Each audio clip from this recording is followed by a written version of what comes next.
Home Studio Fans Podcast. E aí, galera ligada? Bem-vindos ao podcast do Home Studio Fans. Pessoal! Aquele lugar onde a gente descomplica tudo, sabe? Porque aqui o lema é gravação em casa fácil, fácil. Isso aí. Hoje o papo é sobre uma gigante da música, Taylor Swift. A gente vai dar uma olhada na evolução vocal dela. É bem legal o tema. Sim. É baseado num artigo muito bacana do Rodrigo Marques, o Rodrigo que é lá do nosso Home Studio Fans. Ah, ótimo artigo esse. A ideia, então, é tentar desvendar um pouco como a Taylor foi lapidando a voz ao longo da carreira, né? Exato. É um percurso super interessante, eu acho. E pode dar um gás para quem também está querendo, assim, entender melhor e desenvolver a própria técnica vocal. Uma inspiração mesmo. Com certeza. Total inspiração. Ok, vamos desempacotar isso então. Se a gente pega o comecinho de tudo, né? Lá atrás. O Rodrigo Marques até comenta isso no artigo. A abordagem era... diferente. Mais crua, talvez. E a extensão vocal dela era mais contida, sabe? Mais focada ali nos tons médios, dentro da tessitura dela. Onde a voz fica mais confortável, mais natural. Entendi. A prioridade parecia ser mesmo contar a história, a clareza da letra. Teardrops on My Guitar, por exemplo, que o Rodrigo cita, é bem isso. E o que é fascinante aqui é analisar as técnicas, né? O artigo do Rodrigo tenta destrinchar isso. Ele sugere um trabalho bem focado na respiração. A diafragmática. Exato. A respiração diafragmática. Dá pra notar, assim, ao longo dos anos, como ela foi ganhando mais fôlego, sabe? Pra sustentar notas mais longas. E pra alcançar aqueles agudos com mais segurança, com mais facilidade, isso vem de um controle maior do diafragma, né?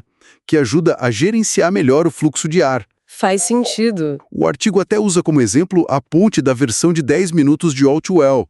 O Rodrigo argumenta ali que certas sustentações de nota, elas só seriam possíveis com esse controle que ela não tinha lá no início. Nossa, interessante isso. E não é só a respiração, né? O Rodrigo também fala da colocação da voz. Isso, exato. A colocação é fundamental. Basicamente, é achar o ponto certo de ressonância no corpo. Na máscara facial, no peito. Para dar potência. Para a voz ganhar projeção, ganhar potência, sem precisar forçar a garganta, tá? O artigo até levanta a hipótese, e eu concordo, que essa evolução técnica toda, tão direcionada, provavelmente teve um dedo de acompanhamento profissional. Um vocal coach, talvez. Um vocal coach, alguém orientando. Dificilmente acontece por acaso, nesse nível, né? Total. E aqui é onde fica realmente interessante, eu acho. O treino constante. O Rodrigo bate muito nessa tecla no artigo, a consistência. Ah, sim. Disciplina. Essa evolução toda só pode vir de muita dedicação, muito treino, aquecimento vocal, exercícios diários. Não tem mágica, né? Não mesmo. O Rodrigo até usa um exemplo no texto de uma estudante, a Sofia.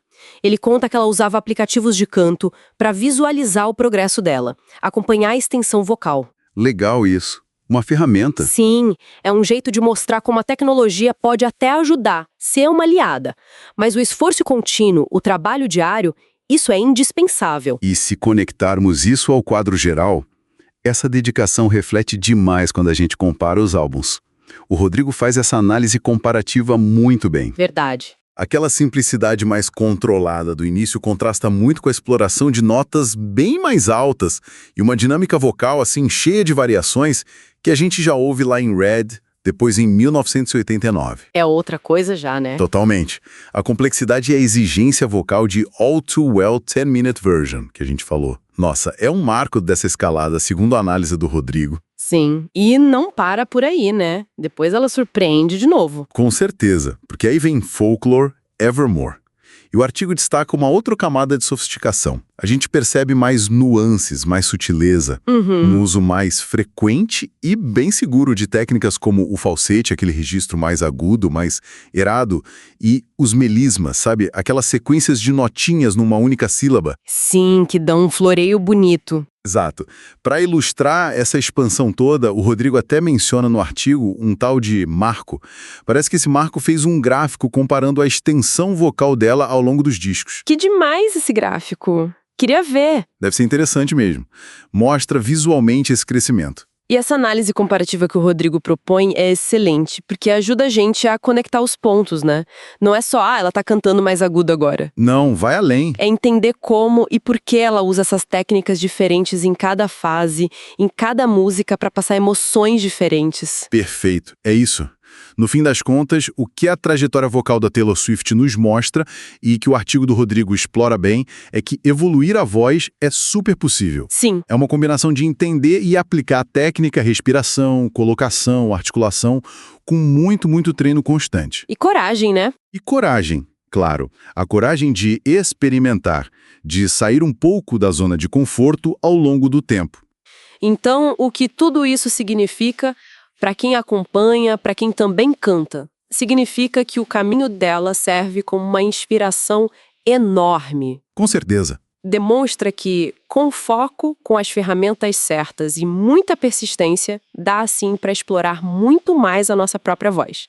Não importa de onde a gente esteja partindo. Isso levanta uma questão importante, né, para a gente refletir. Qual? Pensando nessa busca constante por aprimoramento técnico, mesmo numa artista gigante como a Taylor Swift, como isso muda a nossa percepção, não só da performance dela, mas da arte em si? E o que isso diz sobre essa jornada de aprendizado e evolução na música? Parece que ela nunca acaba, né? Mesmo para quem já chegou tão longe. Fica aí pra gente pensar. Boa reflexão para fechar.